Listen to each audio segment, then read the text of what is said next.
Hi everyone, this is Gunjan, your mentor for reasoning, and I welcome you all to this YouTube channel. So how are you all doing? कैसे हैं आप सभी? I hope आप सभी स्वस्थ होंगे। आप सभी को पता होगा आपकी SSC CGL मेंस का जो 18 और 20 जनवरी को पेपर हुआ था उसकी आंसर की आउट हो गई है। तो आपका जो 18 जनवरी को पेपर हुआ था रीजनिंग के, उसके सॉल्यूशंस हम यहाँ पे डिस्कस कर रहे हैं। जो स्टूडेंट्स फ्रेशर हैं उनके लिए भी ये सेशन हेल्पफुल होने वाला है। आप पता कर पाएंगे कि लेवल क्या पूछा जाता है, और जिन्हें अपीयर किया है वो भी एक बार आके अपने आंसर्स यहाँ से, अगर आपको किसी भी सवाल में दिक्कत है आप यहाँ पे आके उस चीज़ को चेक कर सकते हैं। ठीक है, अगर आप अपीयर नहीं हुए हैं इस एग्जाम में, डेफिनेटली हर एक क्वेश्चन पॉज करो, ट्राई करो और उसके बाद ही सॉल्यूशन देखो और यहाँ से कंपेयर करो कि लेवल किस तरह का पूछा जा रहा है।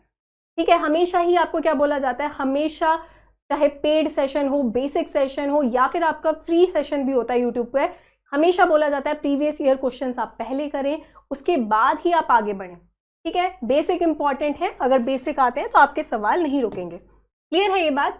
अगर आप कोई भी प्रीवियस ईयर बुक परचेज करना चाहते हैं, प्रीवियस ईयर क्वेश्चंस करना चाहते हैं, आप डेफिनेटली SSC किरण की रीजनिंग बुक परचेज कर सकते हैं, क्योंकि यहाँ पे क्वेश्चंस आपको चैप्टर वाइज और टाइप वाइज देखने के लिए मिल जाएंगे। ठीक है, चलिए स्टार्ट करते हैं इस सेशन को विदाउट एनी डिले। इसके बाद जो 20th को भी पेपर हुआ है उसे भी हम यहाँ पे डिस्कस करेंगे। पहला सवाल क्रिटिकल रीजनिंग का सवाल है, एकदम टाइप वाइज हमने ऑलरेडी किया है। बेसिक से सीखना चाहते हो तो दीक्षित सर ऐप से जाके आप डेफिनेटली सीख सकते हैं। ठीक है, तो देखो क्या दे रखा है स्टेटमेंट में, कथन में, hydro electricity is cleaner and greener energy. Hydro electricity के बारे में बात की गई है कि वो क्या है, वो क्लीन है, आपकी क्लीनर है और ग्रीनर है। इससे than other forms of power generation, जो बाकी फॉर्म्स हैं पावर जनरेट करने के, उससे ज़्यादा क्लीनर और ग्रीनर है कौन सी, आपकी हाइड्रो इलेक्ट्रिसिटी। ये उसने उसके किसमें बोला है, उसके फेवर में ये चीज़ बोली है कि ये कंपैरेटिवली बाकियों से अगर आप कंपेयर करोगे तो ये ज़्यादा क्लीन और ग्रीन है। क्लियर? अब देखो आर्ग्यूमेंट उसने क्या बोला है, इस पर आप क्या क्या आर्ग्यूमेंट हो सकते हैं। पहला आर्ग्यूमेंट उसने दे रखा है आपको, hydroelectric plants almost have nil CO2 emission. Argument हमेशा क्या होता है, या तो स्ट्रॉन्ग होंगे या तो वीक होंगे। अब आपको बताना है कि जो आपका गिवन स्टेटमेंट है उसके फेवर में चीज जा रही है या फिर उसके अगेंस्ट में जा रही है। ठीक है, और अगर दोनों ही स्ट्रॉन्ग है तो आप बोलोगे दोनों स्ट्रॉन्ग है, अगर एक वीक है एक स्ट्रॉन्ग है तो उसके अकॉर्डिंग आंसर दोगे। आपको बस क्या करना है, रिलेटिविटी चेक करनी होती है कि रिलेटिव है भी वो उससे या फिर नहीं। ठीक है, तो उसने पहला बोला है जो आपकी हाइड्रो इलेक्ट्रिक प्लांट है वो ऑलमोस्ट, मतलब वो CO2 कार्बन डाइऑक्साइड एमिशन वो नहीं करते। अब जब वो ऑलरेडी ऊपर आपको बोल चुका है कि वो क्लीन है और ग्रीन है, तो ये क्या हो गया, बिल्कुल एक स्ट्रॉन्ग आर्ग्यूमेंट है। ये बात बिल्कुल आपकी सही हो गई। ठीक है, क्योंकि ये फेवर कर रहा है उसको कि इससे अगर CO2 ये नहीं एमिट करेंगे तो क्या चीज़ होगी, तो क्या होगा, चीज़ें डेफिनेटली क्लीन और ग्रीन ही रहेंगी, मतलब वो उसके अगेंस्ट नहीं बोल रहा। सेकेंड में उसने बोला है hydro electric power project submerge huge amount under water. ठीक है, जो आपके हाइड्रो इलेक्ट्रिक पावर प्रोजेक्ट होते हैं वो सबमर्ज करते हैं ह्यूज, ज्यादा अमाउंट का अंडर वाटर। ठीक है, thereby affecting local flora and fauna. तो ये क्या करता है, ये अफेक्ट करता है, इससे क्या होता है, प्रभाव पड़ता है जो आपके लोकल फ्लोरा और फौना होते हैं उसके ऊपर। अब ये फेवर में तो नहीं है, अब ये कहीं ना कहीं बोल रहा है इसका इफेक्ट, इसका प्रभाव पड़ रहा है जो लोकल फ्लोरा और फौना है। अब फटाफट से आओ ऑप्शंस की तरफ। उसने बोला है दोनों ही वीक करते हैं स्टेटमेंट को, नहीं, पहला वाला जो है वो बिल्कुल स्ट्रॉन्ग कर रहा है और सेकंड वाला बिल्कुल भी सपोर्ट नहीं कर रहा आपके गिवन स्टेटमेंट को, कथन को। Statement is always right, statement कथन आपका हमेशा 100% सत्य होता है। ठीक है, सेकेंड उसने बोला है, अब आपको पता है फर्स्ट क्या कर रहा है, वीक कर रहा है क्या, बिल्कुल नहीं कर रहा। सेकेंड उसने बोला है वीक कर रहा है, पर फर्स्ट जो है वो स्ट्रेंथन कर रहा है आपके स्टेटमेंट को। बिल्कुल सही बात है, सी इज द राइट आंसर। समझ पाए क्यों, क्योंकि जो फर्स्ट था वो बिल्कुल फेवर कर रहा था, वो बिल्कुल उसके फेवर में चीज हो रही थी, और सेकेंड बिल्कुल एग्जैक्ट अपोजिट बात हो रही है।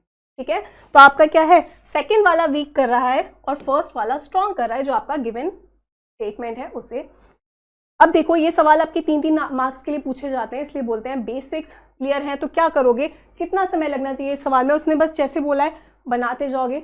पजल वाला सवाल है, ब्लड रिलेशन का सवाल है। U is the father of N, U पिता है, यू किसका पिता है, UN का पिता है। फिर उसने बोला है N is the sister of T.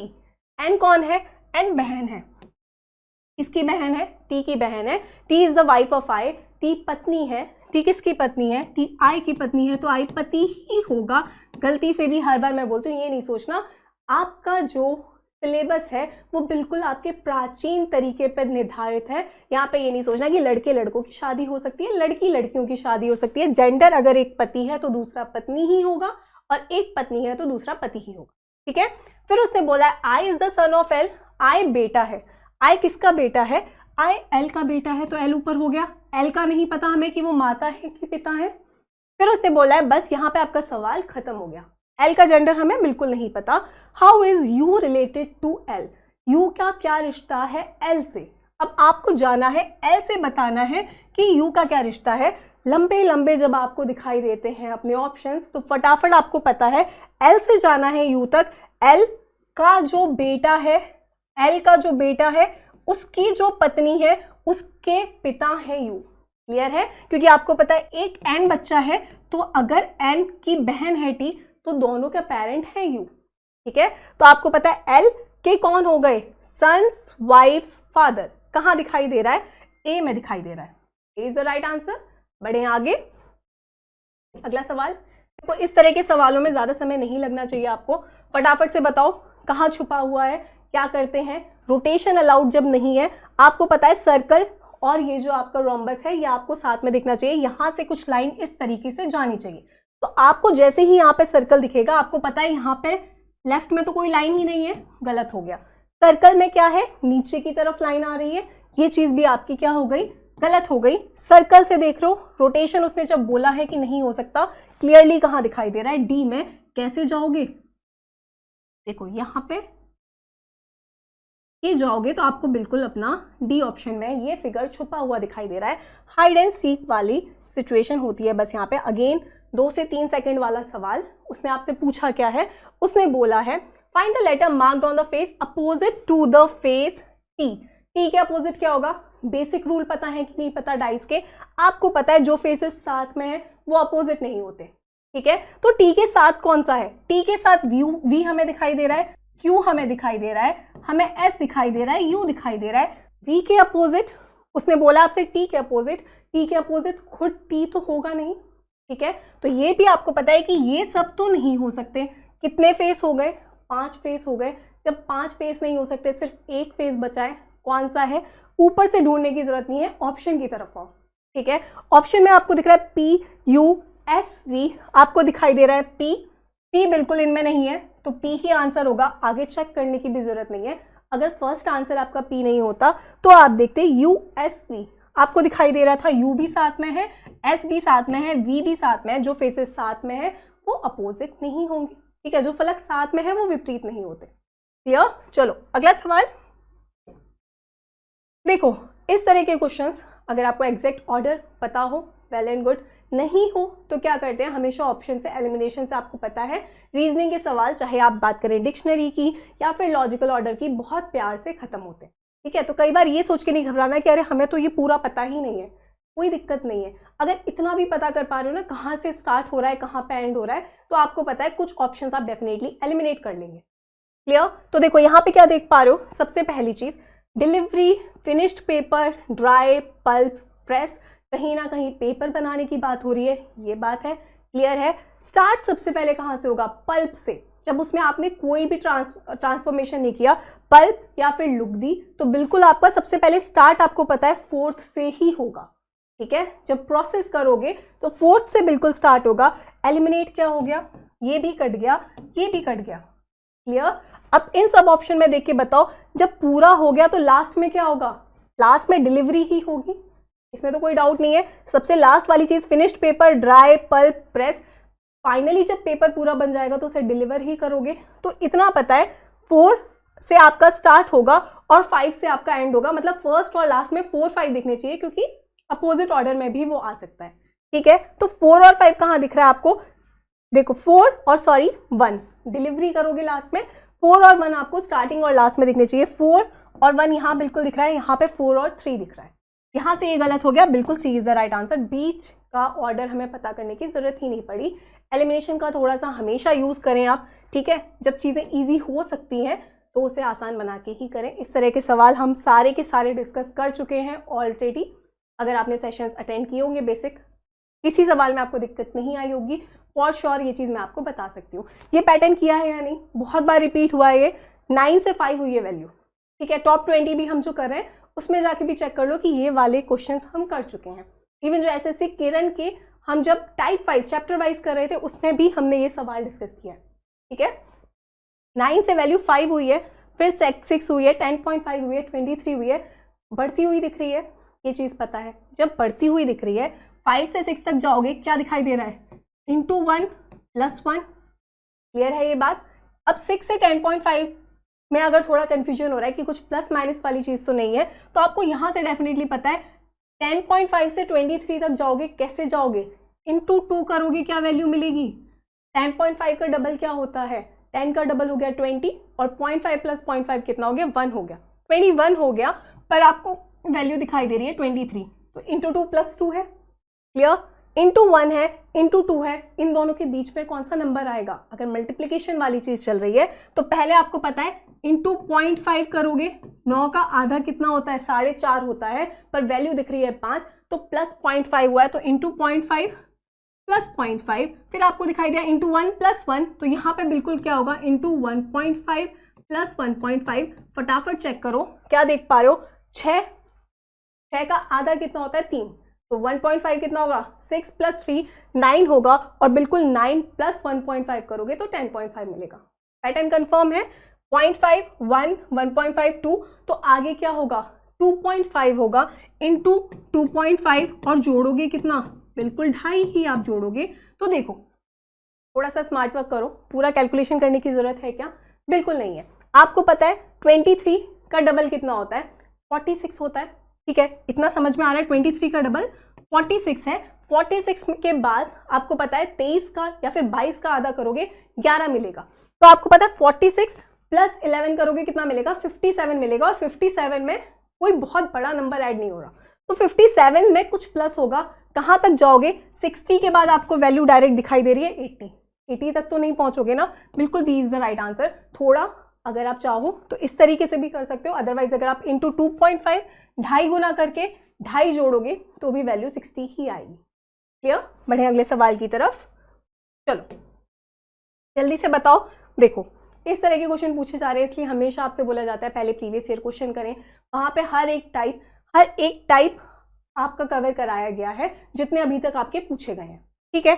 अब देखो सबसे पहली चीज आपको सेकंड नंबर बड़ा दिखाई दे रहा है, ठीक है, इसलिए बोलते हैं हाई लेवल पे डायरेक्टली ना भागे, पहले प्रीवियस ईयर क्वेश्चंस पूरे कवर करें। यहाँ पे जब आप देखोगे 31 है, 341 है, पहुंचना है, कैसे पहुंच सकते हो, डिवाइड करो 341 को, अगर आप 31 से डिवाइड करोगे 31 1 जा 31, कितना बचा 3, तो वापस हो जाएगा 31, मतलब 31 इंटू 11 करोगे 341 मिलेगा, ठीक है। 18 1 जा 18, बचा 1, तो वापस बचा 18, तो इंटू 11 करोगे वापस आपको 98 मिलेगा। दो जगह पता चल गया, भिन्न उसने बोला है कि बताओ ऑड वन आउट क्या होगा, यहाँ पे भी इंटू 11 है, यहाँ पे भी इंटू 11 है, आगे आ जाओ 13 1 जा 13, बचा कितना आपका, बचा 1, यहाँ पे हो गया 14, बिल्कुल पूरी तरीके से या तो आप बोलो डिवाइड नहीं हो रहा सेकंड नंबर फर्स्ट नंबर से, या फिर इंटू 11 नहीं है, ठीक है। तो ये चीज आपको पता चली, फटाफट लास्ट वाला जाके चेक करो, 22 1 जा 22, कितना बचा 2, और वापस इंटू 1 करोगे बिल्कुल 22 मिलेगा, तो क्लियरली ऑड वन आउट है सी। या तो आप बोलो फर्स्ट नंबर इंटू 11 करोगे सेकंड मिलेगा, या फिर आप बोलो कि जो सेकंड नंबर है वो फर्स्ट नंबर से पूरी तरह डिवाइड नहीं हो रहा सी में, क्लियर। बढ़िया अगले सवाल की तरफ देखो, अब ये क्या है, उसने बोला वापस नॉन वर्बल में ऑड वन आउट का क्वेश्चन है, समझो फटाफट से बताओ क्या देख पा रहे हो इसमें, क्या क्लिक होगा। सबसे पहले आप अगर ध्यान से देखो इस चीज को, यहाँ पे आपने देखा, यहाँ पे आपने क्या देखा, ये दोनों बिल्कुल सेम है, ठीक है, एग्जैक्ट सेम है, सेम आपने देखा यहाँ पे ये जो दोनों एरो है वो बिल्कुल सेम है, ठीक है, जो आपके राइट और लेफ्ट कॉर्नर पे हैं बिल्कुल सेम है। यहाँ पे आपको दिखाई दे रहा है ये क्या हो गए, अपोजिट हो गए, क्लियर। फिर आपने देखा ए और ए बिल्कुल सेम पोजीशन में, सेम आप इन दोनों फिगर्स को भी देखोगे तो बिल्कुल सेम पोजीशन में है, तो यहाँ से भी आपका सी हो गया। या फिर आप क्या बोल सकते हो, आप बोल सकते हो जो ये वाला एलिमेंट है इसे 90 डिग्री क्लॉकवाइज घुमाया गया है, तो यहाँ पे बिल्कुल 90 डिग्री दोनों को घुमाया गया। सेम यहाँ पे भी 90 डिग्री क्लॉकवाइज घुमाया गया, डी में भी घुमाया गया, ई में भी घुमाया गया। पर यहाँ पे क्या हुआ है, एक बार तो बिल्कुल सीधा 90 डिग्री घुमाया है और एक बार उल्टा क्लॉकवाइज और एंटी क्लॉकवाइज हो गया। अदरवाइज डायरेक्टली देख के आप बोल सकते थे ये दोनों चीजें बिल्कुल आइडेंटिकल हैं, सिमिलर है, पर यहाँ पे ये दोनों सेम नहीं है। जैसे भी आपको क्लिक हो जाए आंसर आपका सी ही होगा। कहाँ दिखाई दे रहा है, सी में दिखाई दे रहा है। क्लियर? बढ़े अगले सवाल की तरफ। देखो यहाँ पे क्या देख पा रहे हो, अगेन वो बोल रहा है एनालॉजी का सवाल है। देखो नॉन वर्बल में चाहे आप बात कर लें एनालॉजी की, चाहे बात कर लें ऑड वन आउट की, जब फिगर्स की बात है बस आपको पैटर्न पता करना है। चाहे बात कर लें सीरीज के ही छोटे छोटे फॉर्म होते हैं। ये सीरीज में आपको 3 फिगर्स दिए जाएंगे, 4 फिगर्स दिए जाएंगे और लास्ट पूछा जाएगा। और यहाँ पे क्या है, एक एक उसने आपको रोटेशन बता दिया, सर्टेन लॉजिक लगा है और आपको बताना है कि बताओ सेम लॉजिक लग के आगे कैसी चीजें बनेंगी। ठीक है, तो यहाँ पे आप अगर ध्यान से देखोगे ए फिगर को एक तरीके से वापस 90 डिग्री घुमाया गया है क्लॉकवाइज। इस वाले को यहाँ से अगर आप बिल्कुल 90 डिग्री घुमा दो तो ये सर्कल आ गया आपका इधर, ये वाला पार्ट चला गया ऊपर, मतलब 90 डिग्री का रोटेशन हो रहा है। ठीक है, सिमिलरली जब सी को डी में लेके जाओगे 90 डिग्री घुमाओगे, आपको पता है ये जो सर्कल वाला पार्ट है ये आपको यहाँ दिखाई देगा ऊपर। अब यहाँ पे है नीचे, ये भी गलत हो गया। राइट में जाएगा क्या, बिल्कुल नहीं जाएगा। ये ऑप्शन देखो यहीं से खत्म हो गए। सर्कल से ही आपको पता चल रहा है सिर्फ 90 डिग्री लेके जाना है, तो A is the right answer. Clear? कोई डाउट हो रहा है क्या? इन सवालों में दिक्कत आई है क्या किसी को भी? ठीक है, अगर आई है तो एक बार जाके बेसिक सेशन आप डेफिनेटली चेक करें। ठीक है, इधर उधर भटकने से बेटर है कि पहले आप अपने बेसिक्स क्लियर करें और ज़्यादा से ज़्यादा प्रैक्टिस करें। क्लियर? देखो अब उसने क्या बोला है, कॉज एंड इफेक्ट का क्वेश्चन है। क्या है, कारण और उसके प्रभाव। नॉर्मल सा बेसिक एग्जाम्पल अगर बोलें कि आपको बोल दिया बहुत ज़्यादा ठंडी हो रही है, बहुत ज़्यादा ठंडी क्या है, कॉज है, कारण है, उसका इफेक्ट क्या हुआ, प्रभाव क्या हुआ, क्या आपने जैकेट पहन ली। ठीक है, तो कोई एक चीज़ कारण है और दूसरी चीज़ उसका प्रभाव है या नहीं, यही आपको बताना है। ठीक है, अब आएंगे अपने सवाल की तरफ। उसने बोला है आपसे पहले सबसे पहली बात कि कॉज आपको दे रखा है, पॉसिबल इफेक्ट्स आपको बताना है कौन कौन से हो सकते हैं। तो पहले आपको दे क्या रखा है, सिचुएशन आपको क्या दे रखी है, many people in city x have reported receiving 2 electricity bills. ठीक है, बहुत सारे लोग जो सिटी एक्स में रहते हैं उन्हें रिपोर्ट ऐसा पता चला है कि उन्हें 2 इलेक्ट्रिसिटी बिल मिले हैं इस मंथ। जनरली क्या होता है, एक महीने में एक ही इलेक्ट्रिसिटी बिल आता है, पर काफ़ी लोगों को 2 इलेक्ट्रिसिटी बिल इस महीने रिसीव हुए इंस्टेड ऑफ 1। एक की जगह बहुत सारे लोगों को 2 बिजली के बिल रिसीव हुए हैं। इतना उसने आपको कॉज बताया है। आपको अब बताना है कि इसका इफेक्ट, ये तो कारण हुआ, इसका प्रभाव क्या क्या पड़ा हो सकता है, ये चीज़ आपको बतानी है। जितना सवाल में दिया है उसके बेसिस पे अजम्पशंस आपके होने चाहिए, ऐसा नहीं कि एकदम out of the box assumptions आपके हो गए। ठीक है, फर्स्ट उसने बोला है the electricity board has published the details of areas where power shutdowns are expected tomorrow in city x.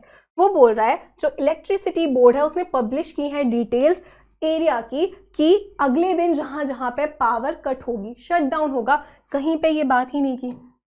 उसने बस आपसे बोला है कि एक की जगह 2 बिजली के बिल मिले हैं। यहाँ आप ये नहीं बोल सकते कि उसका प्रभाव ये पड़ेगा कि इलेक्ट्रिसिटी बोर्ड बताएगा कि कहाँ कहाँ बिजली काटी जाएगी, बिल्कुल गलत बात है।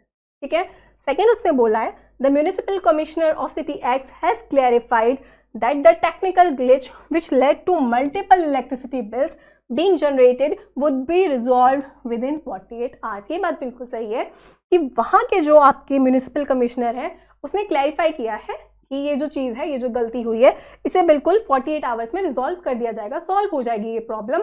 और डेफिनेटली इसका इफेक्ट पड़ेगा जब ऐसा एक सिचुएशन जो नहीं होनी चाहिए, एक की जगह एक अचानक से किसी महीने में 2 बिल आ गए, तो बिल्कुल उसने बोला है कि ये एक टेक्निकल ग्लिच है और इसे हम 48 आवर्स में सॉल्व कर देंगे, बिल्कुल सही बात है। थर्ड में उसने क्या बोला है long queues were seen outside the electricity board offices in many localities. अब देखो इसे ये नहीं सोचना कि ये तो एग्जैक्ट हमें दिया ही नहीं है।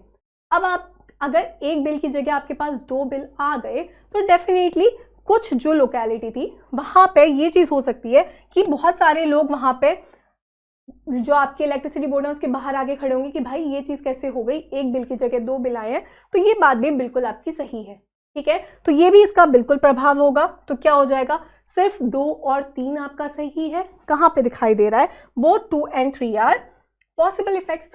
तो D is the right answer. अगला सवाल, ये क्वेश्चन किसका है, हमारा एनालॉजी का क्वेश्चन है। क्या पता करना है आपको, जो रिलेशन आपका इन दो पैटर्न जो फॉलो हुआ है वही सेम आपका कहाँ नीचे फॉलो हो रहा है, ठीक है। तो अगर आप इसे ध्यान से देखोगे, आप क्या देख पा रहे हो, 215, 185, 135 वैल्यूज में बहुत ज़्यादा अंतर नहीं है, ठीक है। एकदम ऐसा नहीं है कि स्क्वायर क्यूब वाली साइड पे हम यहाँ नहीं जा रहे। अगर आप देखोगे तो 185 215 से तो कम है, पर 135 से बड़ा है, बीच में कहीं दिखाई दे रहा है। 276 आपका 246 से बड़ा है, मतलब 246 276 से तो छोटा है, पर 196 से बड़ा है। तो अगर आप एवरेज वाली चीज पे आओ, अगर आप देखो 215 और 135 को अगर आप जोड़ोगे, आपको क्या वैल्यू मिलेगी। देखो, इसे दो तरीके से आप कर सकते हैं। चलो, या तो डायरेक्टली अगर हम बेसिक के थ्रू जाए, 215 और 135 को जोड़ोगे, 200 प्लस 100 कितना हो गया, 300 हो गया, और 35 प्लस 15 हो गया आपका 50। क्या वैल्यू मिलेगी आपको, 250 मिलेगी। वैल्यू दिख कितनी रही है, 185 दिख रही है। आधा करोगे कितना मिलेगा, आपको पता है, नहीं, ये 350 मिलेगी, है ना। 200 प्लस 100 हो गया 300, 350 वैल्यू मिलेगी। और आपको पता है 350 का आधा 300 का आधा होता है 150, और 50 का आधा होता है 25, तो बिल्कुल 175 मिलेगी। पर हमें वैल्यू दिख रही है 185, मतलब +10, ठीक है। सेम अगर आप चेक करो सेकंड के साथ, तो 276 मैं या तो क्या करूँ, पहले 200 जोड़ दो और -4 कर सकते हो, 200 के पास है वैल्यू, तो 276 प्लस 200 करोगे कितना मिलेगा, 476 मिलेगा, और -4 कर दो, क्या मिलेगा आपको, 472 मिलेगा, 472 मिलेगा। आधा करोगे कितना मिलेगा, बिल्कुल 2 2 4, 2 3 6, 2 6 12, 236, वापस +10 दिखाई दे रहा है। पैटर्न कंफर्म है। फर्स्ट और लास्ट नंबर को अगर जोड़ के उसका आधा करोगे, या फिर बोल लो एवरेज लोगे, और एवरेज में +10 आपको करना है, ठीक है। फटाफट से आओ, 269 है, प्लस 200 जोड़ दो, क्या मिलेगा आपको, बिल्कुल आपको मिलेगा 469, -1 करना है क्योंकि 199 वैल्यू थी, आपको मिल जाएगा 468। 468 का आधा कितना होता है, 2 2 4, 2 3 6, 2 4 8, 234 मिलेगा। और आपको पता है +10 भी करना है, तो ये चीज गलत हो गई, ठीक है। बी में देखो 294 है, 224 जोड़ोगे कितना मिलेगा आपको, बिल्कुल 9 + 2 हो गया आपका 11, 2 + 2 4 + 1 5, 518 है, 500 का आधा कितना हो गया 250, और 250 + 9 259 होगा, और 259 में +10 करना है, बिल्कुल 264 नहीं मिलेगा। क्लियर। नेक्स्ट पे आओ, पता है सी अगर आंसर है तो है, अदरवाइज डी आंसर होगा ही, उसे चेक करने की जरूरत नहीं है आपको। 255 + 200 अगर आप करोगे, या फिर 255 + 5 कितना हो गया, 260 हो गया, 260 + 200 कितना हो गया, 460 हो गया। 460 का आधा कितना होगा, बिल्कुल आपका 230 होगा, और आपको पता है 230 + 10 करना है, 240 मिलेगा, ना कि 235। D is the right answer, check करने की जरूरत आपको नहीं है। क्लियर। चलो, हमेशा आपको पता है मैक्सिमम आपको 3 ऑप्शन चेक करने होंगे, 3 से ज्यादा ऑप्शंस आपको कभी चेक करने के लिए एग्जामिनर नहीं बोलेगा। ये क्वेश्चन वापस डायरेक्ट कितनी बार बताया जा चुका है हर एक सेशन में, ठीक है। कोडिंग डिकोडिंग का सवाल है, देखते ही बताओगे 2 से 3 सेकंड में। सबसे पहले क्या देखोगे, उसने पूछा है आपसे कि बता दो फायर का कोड क्या होगा, ठीक है। किसका क्वेश्चन है, कोडिंग डिकोडिंग का सवाल डाटा सफिशिएंसी में डाल के दिया है, और ये चीज़ आपसे पहले ही बताई जा चुकी है कि ऐसा नहीं कि फर्स्ट मेंस में आपसे सिटिंग अरेंजमेंट के ही सवाल पूछे थे तो सिर्फ सिटिंग अरेंजमेंट के ही सवाल बनेंगे। हमने क्या किया है, हर एक सवाल ऑलरेडी हमने डिस्कस किया था, चाहे वो कोडिंग डिकोडिंग हो, ब्लड रिलेशन हो, हर क्वेश्चन को इंक्लूड किया गया है, ठीक है। तो अब यहाँ पे देखो, उसने आपसे बस बोला है कि बताओ फायर का कोड क्या होगा। आपको सिर्फ बताना है कि आप फर्स्ट से निकाल सकते हो अकेले, या सेकंड से निकाल सकते हो अकेले, या फिर दोनों का यूज करके आप निकाल सकते हो, या फिर नहीं। यही होता है आपका डाटा सफिशिएंसी, ठीक है। फर्स्ट उसने बोला है कि माउंटेन का कोड दे रखा है आपको PO, ठीक है। माउंटेन का कोड दे रखा है। अब सबसे पहली चीज, फायर इन माउंटेन पता करना है आपको। हमें पता है जो कोड दे रखा है वो है SIPHBO। अगर उसने आपको माउंटेन का कोड दे दिया, BO दे दिया, तो SI या PH क्या कोड है फायर का हमें नहीं पता, तो अकेले इससे आंसर नहीं निकलेगा। सेकंड में आओ, आइस एंड फायर। अब देखो आइस एंड फायर और फायर इन माउंटेन दोनों में ही फायर कॉमन है।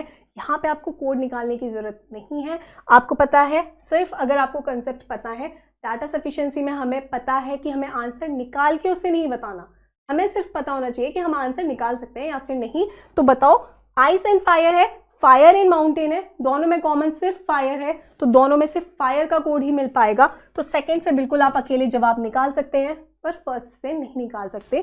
कहाँ दिखाई दे रहा है, data in 2 alone is sufficient to answer while 1 is not. यहाँ पे हिंदी में नहीं लिखा, पर आपको पता है, इतनी इंग्लिश आपको डेफिनेटली आती है कि आप सिर्फ सेकंड से तो निकाल सकते हो, पर सिर्फ फर्स्ट से नहीं निकाल सकते। Clear? So B is the right answer. अगला सवाल, सिलॉजिज्म का सवाल। एक बार अगर आप कंसेप्ट समझ चुके हैं, बस कितना टाइम लगेगा। ऑल शीप आर काउज, सारे ही शीप आपके किसके अंदर आएंगे, काउ के अंदर आएंगे। कुछ काउ आपके हॉर्स हैं, आपको पता है हॉर्स एच और एस का कोई रिलेशन नहीं दिया।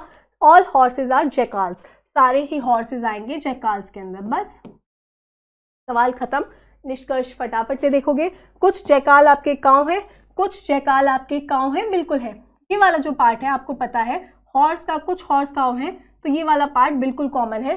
तो पहली बात बिल्कुल आपकी सही हो गई। सेकंड उसने बोला है सम हॉर्सेज आर शीप, कुछ जो हॉर्सेज हैं वो आपके शीप हैं।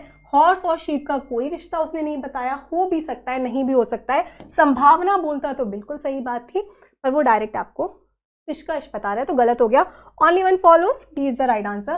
तो यही कुछ क्या मतलब आपके 80% ऑफ क्वेश्चन है जहां पे आपको समय बचाना है। कुछ सवाल होंगे जो हल्का सा समय लेंगे, तो उसमें घबराने वाली बात नहीं है, क्योंकि हर एक सवाल 3 नंबर का है, चाहे आप कोई भी सेक्शन में चले जाओ। ठीक है, तो ज़्यादा हल्के में रीजनिंग को ना लें। जितने सवाल आपको पता है कॉन्फिडेंटली उन्हें सही करके आगे बढ़ें।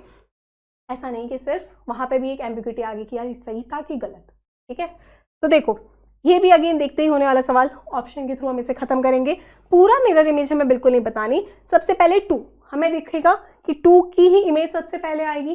तो 2 की इमेज जब आएगी, ए में दिख रहा है, सी में दिख रहा है, बी में दिखाई दे रहा है। 2 आपको पता है कैसे दिखेगा, बिल्कुल आपको कुछ इस तरीके से ही दिखेगा। तो डी आपका बिल्कुल गलत हो गया। क्लियर? अब देखो इन तीनों में अंतर क्या है, कहाँ तक चीजें कॉमन है। ये सेम है तो इन्हें बिल्कुल नहीं बताना है। ठीक है, यहां तक कुछ अंतर नहीं है। फिर आपने देखा ये किसकी आपकी मिरर इमेज है, तो आपको यहां दिखाई दे रहा है एन, तो एन की ही इमेज दिखाई देगी। तो यहाँ पे बिल्कुल ए सही है, सी भी सही है, पर यहाँ पे तो इसने इसे उल्टा कर दिया। इन्वर्ट होती है क्या, वाटर इमेज है क्या, बिल्कुल नहीं। ठीक है, अब इन दोनों में अंतर देखो, तो यहाँ देखो ऊपर देखने की जरूरत नहीं है, इसने 7 को उल्टा कर रखा है, उल्टा बिल्कुल भी नहीं होगा। ठीक है, क्लियर है ये बात। बढ़े अगले सवाल की तरफ। देखो जल्दी से बताओ क्या अप्रोच रही आपकी इस सवाल में और क्या अप्रोच रहनी चाहिए। यही अप्रोच रही तो वेल एंड गुड, बहुत अच्छी बात है, कीप इट अप। देखो उसने बोला है आपको, ये आपका मैथमेटिकल ऑपरेशन का सवाल है, उसने आपसे क्या बोल रखा है, ए का मतलब है डिवाइड, ए का मतलब है आपका डिवाइड, बी का मतलब है आपका मल्टीप्लाई, सी का मतलब है आपका प्लस और डी का मतलब है आपका माइनस। ठीक है, इस इक्वेशन को आपको सॉल्व करना है, बिल्कुल करना है। लंबी सी दिख रही है पर घबराना नहीं है, आपको ये चीज समझनी है। सबसे पहले जो मैं आपसे स्टार्टिंग से कह रही हूँ, ऑप्शन एलिमिनेशन बहुत जरूरी है। आप यहाँ पे देखो 3 1 7 2, मतलब यहाँ पे यूनिट डिजिट अलग है। हम इस सवाल को डेफिनेटली सॉल्व करेंगे, पर सिर्फ यूनिट डिजिट के थ्रू हम करेंगे, हम पूरा कैलकुलेशन यहाँ पे नहीं करेंगे। हमें पता है हम सिर्फ यूनिट डिजिट को भी जोड़ के घटा के देख लेंगे तो आंसर हमें मिल जाएगा, क्योंकि सब में ही यूनिट डिजिट अलग है। ठीक है, तो देखो सबसे पहले बी का मतलब क्या है, बी का मतलब है मल्टीप्लाई। कहाँ कहाँ दिखाई दे रहा है बी, क्लियर है, बी का मतलब है मल्टीप्लाई। फिर आपको दिखाई दिया ए का मतलब, डी का मतलब क्या है, माइनस है, डी का मतलब माइनस है। उसके बाद आपको क्या दिखाई दे रहा है, सी, सी का मतलब है आपका प्लस,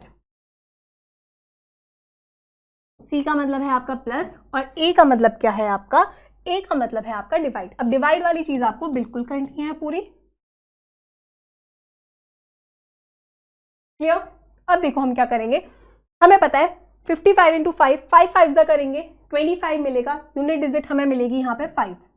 माइनस करोगे, माइनस दिख रहा है 13 इंटू 2 है, 3 इंटू 2 करोगे 6 मिलेगा।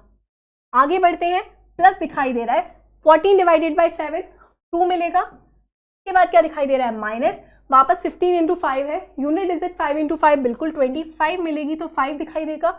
उसके बाद प्लस दिखाई दे रहा है, तो आपको पता है डिवाइड वाली चीज है, 2 5 10 और बिल्कुल 2 1 2। यूनिट डिजिट क्या दिखेगी, बिल्कुल 1 दिखाई देगी, और लास्ट में आपको बिल्कुल प्लस 5 दिखाई देगा। हम सिर्फ यूनिट डिजिट पे फोकस क्यों कर रहे हैं, क्योंकि यूनिट डिजिट हमारी अलग है। क्लियर? अब इसे फटाफट से देखो, यहाँ पे दिख रहा है +5, यहाँ पे है -5, काट दो इसे। अब प्लस वाली क्या चीज है, 5 + 1 क्या हो गया, 6 हो गया। यहाँ पे 6 माइनस का है, +6 -6 बिल्कुल कट गए। आपको दिख रहा है 2, सिर्फ 2 बचा है, यूनिट डिजिट 2 होनी चाहिए। कहाँ दिखाई दे रही है, डी में दिखाई दे रही है। ठीक है, तो देखो इस सवाल को सॉल्व करना इंपॉर्टेंट नहीं है, इंपॉर्टेंट है क्या जल्दी कर पाए। ठीक है, अगर इस सवाल में ज्यादा समय लगा दिया आपने तो कहीं ना कहीं लीड कौन सा बच्चा ले गया, वही ले गया जिसने थोड़ी सी स्मार्ट अप्रोच अपनी लगा दी। क्लियर?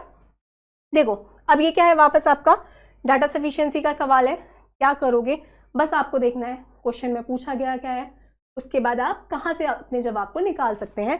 पहला है Arvind has blue green white marble. Arvind के पास क्या क्या है, ब्लू है, ग्रीन है और व्हाइट मार्बल है उसके पास। कितने हैं वो उसने नहीं बताया, उसने बोला what is the percentage of white marble. उसने बोला है व्हाइट मार्बल का परसेंटेज क्या है टोटल मार्बल जो उसके पास है उसमें से। ठीक है, ये चीज आपको पता है। फर्स्ट में उसने बोला है the sum of blue and green marble he has a 7। Blue plus green उसने बता दिया 7 है। आपको पता करना है व्हाइट का परसेंटेज, हमें पता ही नहीं है कि व्हाइट कितने हैं, तो खाली फर्स्ट स्टेटमेंट से तो आप आंसर नहीं निकाल सकते, तो ये चीज हो गई गलत। ठीक है, फर्स्ट से आपको सिर्फ ब्लू और ग्रीन मार्बल कितने हैं ये उसने बता दिया। सेकंड में उसने बोला है उसके पास 3 व्हाइट मार्बल है और टोटल मार्बल उसके पास 10 है। बस यही तो हमें चाहिए, हमें व्हाइट मार्बल का ही परसेंटेज निकालना है। तो हमें पता है 3 व्हाइट है, टोटल 10 है, इंटू 100 कर दो, बिल्कुल आपको व्हाइट का परसेंटेज मिल जाएगा। पर वहां पे परसेंटेज निकाल के नहीं बताना है, आपको सिर्फ ये बता करना है। क्या निकाल पाओगे इससे परसेंटेज, बिल्कुल निकाल सकते हो। तो अकेले सेकंड से तो आंसर निकल जाएगा, पर अकेले फर्स्ट से नहीं निकल सकता। 2 अलोन इज सफिशिएंट कहाँ दिखाई दे रहा है, while data in 1 is not. तो क्या हो जाएगा आपका, बिल्कुल ए सही जवाब हो जाएगा आपका। अगले सवाल की तरफ आओ। वापस देखो ऐसे क्वेश्चंस आपसे 3-3 नंबर के लिए पूछे गए हैं। एक ऑलरेडी हमने किया सॉल्व, सेकंड अब इसे फटाफट से बताओ। पोज का कोड दे रखा है, सिल्क का कोड दे रखा है, उसने बोला है कि बताओ एस का कोड क्या होगा। क्लियर है ये बात? तो एस का कोड क्या होगा, एस दोनों जगह आपको कॉमन दिखाई दे रहा है, 3517 4638। ठीक है, तो दोनों में कॉमन क्या है, 3 यहाँ भी दिख रहा है और 3 आपको यहाँ भी दिखाई दे रहा है, और कोई चीज कॉमन नहीं है।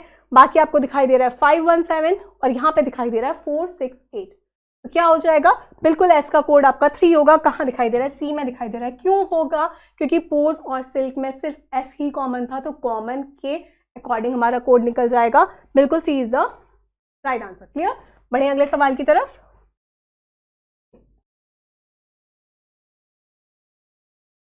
देखो यहाँ पे क्या देख पा रहे हो, सीरीज का क्वेश्चन है। अब आप बस क्या देखोगे, फर्स्ट से सेकंड तक जो लॉजिक फॉलो हुआ है क्या वही आपका थर्ड से फोर्थ में फॉलो हुआ है। तो चेक करो फटाफट से, फर्स्ट से सेकंड से चेक करो। आप थर्ड से फोर्थ में तो क्या देख पा रहे हो, स्टार है, नेक्स्ट पोजीशन पे गया है, बिल्कुल सर्कल है, नेक्स्ट पोजीशन पे गया है। उसके बाद आप देख लो सर्कल जो ऊपर है वो नीचे आया है, यहाँ पे बिल्कुल टी जो इन्वर्टेड है वो बिल्कुल आपको नीचे दिख रहा है। ठीक है, फिर आपने देखा यहाँ पे जो नीचे एरो है वो बिल्कुल अपनी अगली साइड में जाके सीधा दिखाई दे रहा है। तो सेम यही आपका थर्ड से फोर्थ में हुआ है, सिर्फ कितना करना है, जो लॉजिक आपका सेकंड से थर्ड में लगा है वही आपका फोर्थ से फिफ्थ में लगेगा। क्लियर है ये बात? अगर ये बात क्लियर है तो सबसे पहले देखो डिफरेंट क्या है। आपको दिखाई दे रहा है यहाँ पे सर्कल है, यहाँ पे टी है, यहाँ पे सर्कल है, यहाँ पे स्टार है, डेफिनेटली चीजें एलिमिनेट होंगी। तो आपको देखना है कि ये जो आपका टी जो उल्टा है वो आया कहाँ से है, वो बिल्कुल आपकी इस पोजीशन से उठ के आया है। तो यहाँ पे ये क्या है, स्टार है, ये बिल्कुल अपनी नेक्स्ट पोजीशन पे मिड में दिखाई देगा। बीच में आपको यहाँ पे स्टार दिखना चाहिए। कहाँ दिखाई दे रहा है, यहाँ पे डॉट है, यहाँ पे टी है, यहाँ पे भी डॉट है। सी इज द राइट आंसर। आगे पूरा चेक करने की जरूरत आपको नहीं है। क्लियर? बढ़े अगले सवाल की तरफ।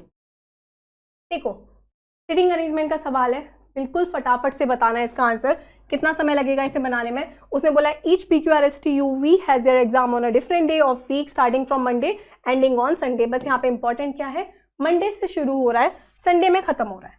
ठीक है, तो Monday, Tuesday, Wednesday, Thursday, Friday, Saturday और आपको पता है लास्ट है आपका संडे।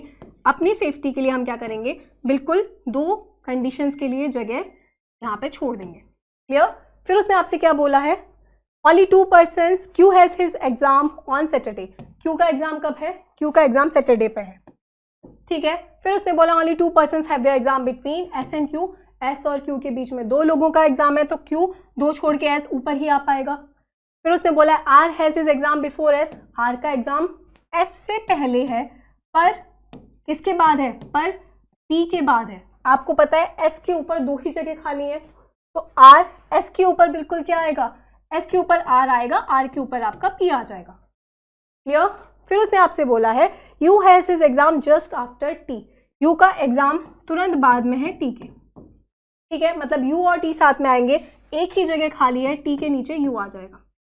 क्लियर?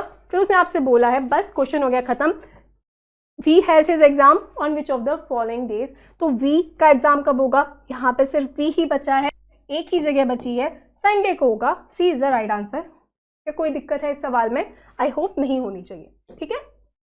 वापस आपको पता है लॉजिकल ऑर्डर, क्या करो, सबसे पहले एलिमिनेट करने का ट्राई करो। सबसे पहले देखो 1 3 3 3, ठीक है, तो 3 जगह 3 से शुरू हुआ है, देखो 1 और 3 में से शुरू किससे होगा, तो यहाँ पे सबसे पहली बात 1 और 3 में देखो कंसेप्चुलाइज करोगे या डिजाइन करोगे, पहले संकल्पना ही करोगे उसके बाद ही डिजाइन बनाओगे, तो बिल्कुल स्टार्ट आपका 3 से होगा, ये चीज हो गई आपकी खत्म। अब आपको देखना है इन सब चीजों को नॉर्मली भी अगर आप देखो, डिजाइन, टेस्ट, कंसेप्चुलाइज, डेवलप और इम्प्लीमेंट। इम्प्लीमेंट कब की जाती है, सबसे लास्ट में ही जाके चीज को इम्प्लीमेंट करोगे, जब बाकी सारी चीजें आपकी हो जाएंगी तो लास्ट में जाके आप उसे इम्प्लीमेंट कर दोगे। बिल्कुल 5 आपको सबसे लास्ट में दिखाई देगा, कहाँ दिखाई दे रहा है, सिर्फ आपको डी में दिखाई दे रहा है कि 3 से स्टार्ट होगा, 5 से खत्म होगा, सवाल खत्म, ठीक है। बीच का ऑर्डर पता हमें तभी करना है जब सवाल बाकी जो बोलते हैं ना ऑप्शन जब आपको कॉमन दिखेंगे तब।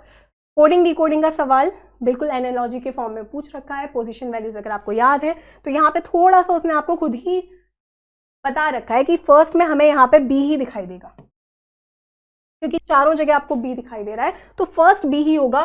बी से एक्स तक कैसे पहुंच सकते हो, डी से एक्स तक कैसे पहुंचोगे, बिल्कुल -4 करोगे तो पहुंचोगे।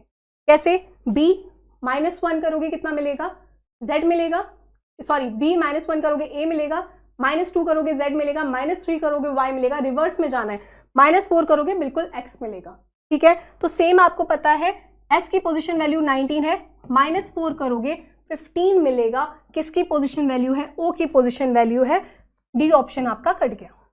क्लियर? फिर आपने देखा सेकंड में अगर आप देख पा रहे हो यहाँ पे भी आर है, यहाँ पे भी आर है, यहाँ पे भी आर है और यहाँ पे भी आर है, डी वैसे आपको देखने की जरूरत ही नहीं है, ठीक है। मतलब O के बाद R आ रहा है, कैसे आ रहा है, V22 है, R आपका क्या है 18 है, वापस -4 हुआ है, तो किसमें से -4 करोगे कि आपको A मिलेगा, ठीक है। तो क्या देख पा रहे हो, B में से यहाँ पे अगर आपको क्या दिख रहा है, सबसे पहली बात B है, B में से -4 करोगे तो A नहीं मिलेगा, -1 करोगे A मिलेगा, ये ऑप्शन भी कट गया, 2 जगह E दिखाई दे रहा है, बिल्कुल -4 करोगे A मिल जाएगा। क्लियर?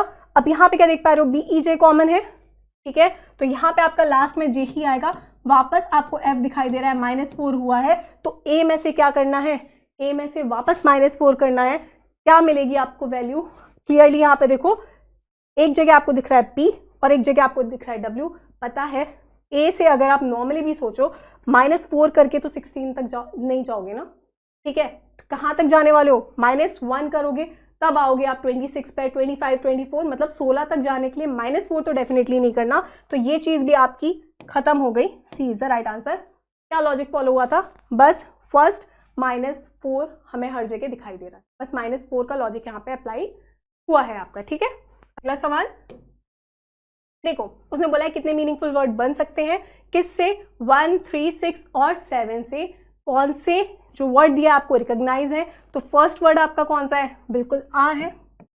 उसके बाद उसने आपसे क्या बोला है, फर्स्ट के बाद है थर्ड है आपका सी, उसके बाद आपको दिखाई दे रहा है 6 और 7, तो क्या दिखाई दे रहा है, बिल्कुल आपको एन और आई दिखाई दे रहा है। अब यहां से RCNI से एक भी मीनिंगफुल वर्ड आपका नहीं बनेगा, तो P is the right answer. बढ़ते हैं अगले सवाल की तरफ। देखो अगेन बताना है, 3 आपके एक सर्टेन लॉजिक फॉलो कर रहे हैं, कौन सा ऑड वन आउट है वो चीज़ आपको बतानी है। थिएटर मूवी, ठीक है, थिएटर में जाके आप मूवी देखते हैं। पार्क में जाके स्विमिंग करते हो क्या? बिल्कुल नहीं करते। टेम्पल में जाके बिल्कुल हम प्रे करते हैं। रेस्टोरेंट में जाके डिनर किया जाता है। पार्क में स्विमिंग नहीं होती है, तो B is the odd one out, B बिल्कुल आपका भिन्न हो जाएगा। अगला सवाल देखो, वापस एक और प्यारा सा सवाल, शी का कोड उसने आपसे पूछा है, फटाफट से देखो। She gardens daily, where is she, इन दोनों में सिर्फ और सिर्फ आपका शी ही कॉमन है। 2 अगर कॉमन है तो 2 कोड्स भी कॉमन दिखाई देंगे। कहाँ पे दिखाई दे रहे हैं आपको? AKJB MP, बिल्कुल MP यहाँ भी है, MP यहाँ भी है। शी का कोड क्या हो जाएगा? बिल्कुल MP हो जाएगा। सी इज द राइट आंसर। बढ़ते हैं अगले सवाल की तरफ। देखो, इनइक्वालिटी का सवाल 2 से 5 सेकंड में होना चाहिए। बस क्या करना है, G बड़ा है C से, G से C तक जाओगे, पहले ही लेस देन इक्वल टू हो गया, गलत हो गई ये चीज। B बड़ा है G से, B से G तक आओ, B से C तक आए, ग्रेटर देन इक्वल टू है, हमें पता है सिर्फ एक ग्रेटर का साइन होना चाहिए। B greater than equal to C, C बड़ा है D से, एक बड़े का सिंबल आ चुका है। फिर आपको दिखाई दे रहा है C बड़ा है E से, E बड़ा या बराबर है F से, और F बराबर है G के। बिल्कुल B is the right answer. Doubt है बेसिक सेशन देख लो, आपको पता है ग्रेटर देन के लिए सिर्फ कंडीशन क्या होती है, उनके बीच में कौन कौन से सिंबल आ सकते हैं। ग्रेटर देन इक्वल टू आ सकता है, इक्वल टू आ सकता है, ग्रेटर आ सकता है। कंडीशन सिर्फ ये रहती है कि सिर्फ एक ग्रेटर आना चाहिए, तो बी आपका सही जवाब हो जाएगा। ठीक है, अगला सवाल। अब देखो, कोडेड ब्लड रिलेशन का सवाल है। सबसे पहले ऑर्डर देखोगे, ऑर्डर अगर आप देखेंगे ए बी दिखाई दे रहा है, सेम आपको दिखाई दे रहा है, लेफ्ट से राइट जा रहे हैं, बस लेफ्ट से राइट जाना है। उसने बोला यू का क्या रिश्ता है जेड के साथ, ठीक है। यू स्टार्टिंग में है, जेड लास्ट में है, बिल्कुल पूरा बनाना पड़ेगा। यू के बाद दिख रहा है प्लस, प्लस का मतलब है मदर। यू माँ है, किसकी माँ है? वी की माँ है। वी के बाद दिख रहा है डिवाइड, डिवाइड का मतलब है फादर। वी पिता है, किसके पिता हैं? डब्ल्यू के पिता हैं। माइनस दिख रहा है भाई, डब्ल्यू भाई है, किसका भाई है? डब्ल्यू भाई है आपका वाई का।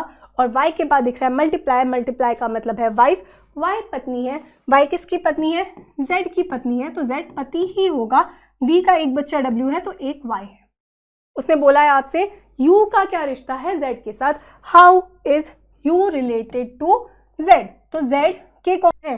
जेड की वाइफ के फादर की मदर है, wife's father mother is the right answer. अब वो बस आपको डायरेक्टली जो बोलते हैं grand father grand mother paternal maternal की जगह थोड़ा सा बड़ा दिखाता है, जो कि और आसान हो जाता है आपके लिए अगर आप प्रैक्टिस कर रहे हैं तो, ठीक है। So A is the right answer. Next question बताओ जल्दी से कैसे कंप्लीट होगा ये फिगर।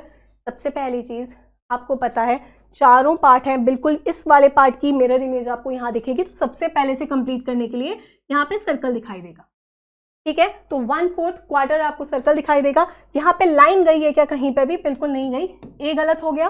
सेम आपको दिख रहा है बी, डी में भी ये लाइन दिखाई दे रही है, बिल्कुल भी ये सर्कल कटा नहीं है। अब आप देखोगे अपने सी और डी में, तो यहाँ पे तो इसने क्या कर दिया, स्क्वायर वाला कंप्लीशन कर दिया, यहाँ से ही सवाल खत्म हो गया। सी इज द राइट आंसर, ठीक है। बढ़े अगले सवाल की तरफ।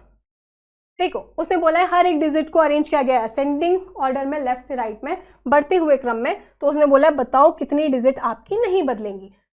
यहाँ पे सबसे पहले फास्ट करने के लिए क्वेश्चन को आप क्या चीज करें, आप देखो कोई रिपीटेशन हो रहा है क्या नंबर का? बिल्कुल नहीं हो रहा। जब रिपीटेशन नहीं हो रहा तो आप देखो कौन कौन से नंबर्स हैं यहाँ पे। आपको दिखाई दे रहा है 1 है, 2 है, 3 है, 4 नहीं है, 4 है, 5 है, 6 है, 7 नहीं है इसमें, बाकी 1 to 8 में सिर्फ 7 नहीं है। तो आप क्या करोगे, लेफ्ट से राइट तक बस 1 2 3 बोलते जाना है, बस याद ये रखना है कि 7 नहीं बोलना, ठीक है। आपने देखा 1 नहीं, सेम नहीं है। फिर आपने देखा 2 बिल्कुल वहीं पे है, 3 बिल्कुल यहीं पे है। फिर आपने देखा 4 5 6, ठीक है, ना 4 है ना 5 है ना 6 है, 7 नहीं। यहाँ पे अगर 8 होता तो आपका वो भी कॉमन आ जाता।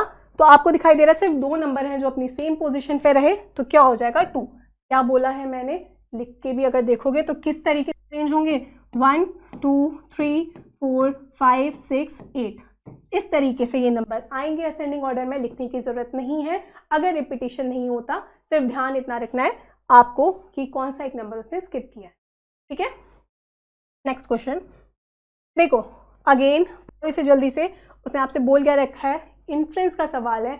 इन्फ्रेंस का मतलब ही क्या होता है कि आपको पता है कंक्लूजन प्लस अनुमान जो आप लगा सकते हैं, एक्स्ट्रा जो आप उस चीज को देख के उसके अकॉर्डिंग जो चीज़ आप सोच सकते हो, अनुमान लगा सकते हो, उसे बोलते हैं इन्फ्रेंस। ठीक है, तो उसने आपको स्टेटमेंट दे क्या रखा है, उसने बोला है similar to expert puzzle solvers, एकदम जो आपके एक्सपर्ट पजल सॉल्वर्स होते हैं उसी के सिमिलर, उसी तरीके से सॉल्वर एस एम्प्लॉयज, जो आपका सॉल्वर एस है वो एम्प्लॉय करता है सिस्टमैटिक प्रॉब्लम सॉल्विंग अप्रोचेस। किससे कंपेयर किया है, जो आपका एक्सपर्ट पजल सॉल्वर है उसी तरीके से जो सॉल्वर एस है वो एम्प्लॉय करता है systematic problem solving approaches ensuring efficient and accurate resolution. क्या इंश्योर करता है, वो किस बात को पक्का करता है कि उसके जो आपके रेजोल्यूशंस होंगे वो बिल्कुल एफिशिएंट और एक्यूरेट होंगे। ठीक है, टू कॉम्प्लेक्स चैलेंजेस, उसको जो भी अगर कॉम्प्लेक्स चैलेंजेस भी दिए जाते हैं तो जो आपका सॉल्वर एस है वो उस पजल को बिल्कुल एक्सपर्ट पजल सॉल्वर की तरह सॉल्व करता है, इंश्योर करता है कि जो उसके सॉल्यूशंस होंगे वो बिल्कुल एफिशिएंट होंगे और एक्यूरेट होंगे। ठीक है, ये चीज़ उसने आपको बता दी। क्या आप इन्फर कर सकते हो, विच of the following can be inferred from the given statement. अब उसने आपको बता भी दिया है and inference is something which is not directly stated but can be derived from the given fact information. जो आपको इन्फॉर्मेशन दी है उसके बेसिस पे जो आप डिराइव कर सकते हो उसे इन्फ्रेंस बोलते हैं, जो हमें ऑलरेडी पता है। ठीक है, कंक्लूजन नहीं बोला उसने, इन्फ्रेंस बोला है। ठीक है, अब इससे आप क्या समझ पा रहे हो, पहला उसने बोला है the efficiency and accuracy of solver S in resolving complex challenges may be attributed to their systematic problem solving method। यही चीज़ उसने आपको ऊपर क्लियरली बता रखी है, तो ये चीज़ हम बिल्कुल इन्फर कर सकते हैं। सेकेंड उसने बोला है solver S utilises systematic problem approaches similar to expert puzzle solvers. बिल्कुल जैसे आपके एक्सपर्ट सॉल्वर सॉल्व करते हैं वही सेम जो सॉल्वर एस है वो यूटिलाइज करता है आपका सिस्टमैटिक प्रॉब्लम सॉल्विंग के अप्रोचेस को। ये चीज़ भी बिल्कुल मैंशन है, तो ये चीज़ भी आपकी बिल्कुल सही है। क्या हो जाएगा, बिल्कुल both can be inferred, C is the right answer. ठीक है, चलो last question of this session and last question of this paper, जल्दी से बताओ। बस क्या करना है, सिटिंग अरेंजमेंट का सवाल है, सर्कुलर सिटिंग अरेंजमेंट है, हम बिल्कुल नॉर्थ के अकॉर्डिंग बनाएंगे क्योंकि कहाँ फेस कर रहे हैं, ये सेंटर फेस कर रहे हैं। कितने लोग हैं, बस 6 लोग हैं। ठीक है, कैसे होंगे ये क्वेश्चन, उसने बोला है P sit second to the left of T, P second to the left में है किसकी, टी के। फिर उसने आपसे क्या बोल रखा है S sits third to the right of Q, S third to the right में है किसके, क्यू के। कितने लोग हो गए, यहाँ पे 4 लोग हो गए। आगे बढ़ते हैं, उसने बोला है आपसे Q is not the immediate neighbour of P, Q और पी आपके साथ में नहीं बैठते। ठीक है, फिर उसने बोला है O sits second to the right of S, O second to the right में बैठता है किसके, O second to the right में बैठता है एस के। 3 और 3 6 लोग कंप्लीट हो गए, अब इसमें ही हमें बनाना है। फिर उसने आपसे बोला था, आगे चलते हैं, बस यहाँ से हो गया ये क्वेश्चन खत्म आपका। अब देखो उसने आपसे क्या बोला है, क्यू और पी साथ में नहीं बैठते। ठीक है, क्या कोई चीज़ मिस हुई है, पी से second to the left of T, बिल्कुल ये चीज़ बन चुकी है। पी से second to the left of T, S sits third to the right of Q, Q is not immediate neighbour of P, Q और पी साथ में नहीं बैठते। O sits second to the right of S, O second to the right में बैठता है S के, तो आपको ओ की पोजीशन बतानी है आर के रेस्पेक्ट में। ठीक है, अब आपको क्या पता है, टी एक छोड़ के पी आएगा, टी एक छोड़ के पी आएगा और क्यू पी साथ में नहीं बैठेंगे। टी के लेफ्ट में एक छोड़ के टी सिर्फ यहीं पे आ सकता है, इसके बाद जो एक इंसान है वो यहाँ बैठ जाएगा। ओ की पोजीशन आर के रेस्पेक्ट में उसने आपसे पूछी है, तो ओ यहाँ है तो आर यहीं पे आएगा, एक ही पोजीशन खाली है। तो उसने बोला है ओ की पोजीशन क्या होगी, आर के रिस्पेक्ट में या तो राइट से जा सकते हो या तो लेफ्ट से। लेफ्ट से जाओगे तो first second, second to the left दिखाई दे रहा है क्या, बिल्कुल डी में दिखाई दे रहा है। अगर सेकंड टू द लेफ्ट नहीं दिखता, राइट से जाते तो first second third fourth to the right आपको ऑप्शन में दिखता है डेफिनेटली। ठीक है, राइट से भी जा सकते हो, लेफ्ट से भी जा सकते हो, हमें क्लियरली यहाँ पे लेफ्ट से चीज़ें दिखाई दे रही। ठीक है, चलिए दैट्स ऑल रैप, यही था आपका लास्ट क्वेश्चन। आई होप इस पेपर को आपने खुद सॉल्व किया होगा। अगर ऑलरेडी आप बेसिक सेशन देख रहे हो, चीज़ों को समझ रहे हो, तो आपका एक भी सवाल ऑलरेडी नहीं अटका होगा। आपको ये सेशंस कैसे लगते हैं डेफिनेटली कमेंट सेक्शन में बताया करो। सेशन अच्छा लगता है तो डेफिनेटली लाइक किया करें।